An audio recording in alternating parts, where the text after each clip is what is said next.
Hi, this is doctor Naveen, consultant neurologist from NASA hospital. ఇప్పుడు మనం మన సొసైటీలో డిప్రెషన్ అనేటువంటిది చాలా కామన్గా చూస్తున్నాం. పేషెంట్స్లో కానీ మన కొంతమంది ఫిలిం సెలబ్రిటీల దగ్గర నుంచి డాక్టర్స్ కానివ్వండి, ఇంజనీర్స్ కానివ్వండి, సాఫ్ట్వేర్ స్పెషలిస్ట్ కానివ్వండి, చాలామందిలో డిప్రెషన్ అనేటువంటిది కామన్ అయిపోయింది. ఆల్మోస్ట్ ఒక 10-15% ఆఫ్ సొసైటీలో ఏదో ఒక టైంలో మనకి యాంగ్జైటీ కానీ డిప్రెషన్ కానీ గురవుతూ ఉన్నారు, జనరల్ పబ్లిక్ కూడా ఇప్పుడు.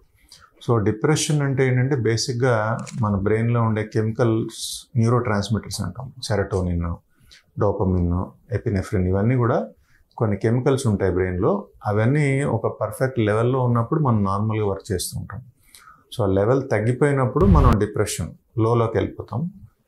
లెవెల్ బాగా ఎక్కువ ఉన్నప్పుడు హైపర్లో ఉంటాం. సో ఈ లెవెల్ని పర్ఫెక్ట్గా మేనేజ్ చేయడం అనేటువంటిది ఇంపార్టెంట్.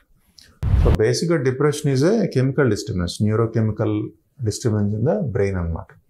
సో ఆ కెమికల్ ఫ్లక్చుయేషన్స్ వచ్చినప్పుడు సిమ్టమ్స్ వస్తాయి. సో ఇది ఎందుకు డిస్టర్బెన్స్ వస్తుంది అంటే కొన్ని ప్రెసిపిటేటింగ్ ఫ్యాక్టర్స్, అది వర్క్ స్ట్రెస్ కావచ్చు, లేకపోతే ఎవరైనా మనం తిట్టారనుకోండి అప్పుడు ఈ కెమికల్ ఇంబ్యాలెన్స్ రావచ్చు. అనుకోని సంఘటన ఏదైనా ఇంట్లో ఎవరైనా చనిపోయారు, దాని షాక్కి గురే ఆ లెవెల్స్ తగ్గిపోవచ్చు. ఎడ్యుకేషన్లో మార్క్స్ సరిగ్గా రాలేదు, దానివల్ల బ్రెయిన్లో కెమికల్ ఇంబ్యాలెన్స్ రావచ్చు. సో కారణం ఏదైనా కూడా బ్రెయిన్లో న్యూరో ట్రాన్స్మిటర్స్లో వచ్చే లెవెల్స్ తగ్గిపోవడం వల్ల వచ్చేదే డిప్రెషన్. సో ఇది రికగ్నిషన్ ఈజ్ ఇంపార్టెంట్. ఎర్లీగా రికగ్నైజ్ చేసుకుంటేనే మనకి ఈ ట్రాన్స్మిటర్ లెవెల్స్ని పెంచేదానికి మెడిసిన్స్ ఉంటాయి మనకి. ఇమీడియట్గా స్టార్ట్ చేసినట్టయితే డిప్రెషన్ నుంచి కంప్లీట్గా రికవర్ అయ్యే అవకాశం ఉంటుంది.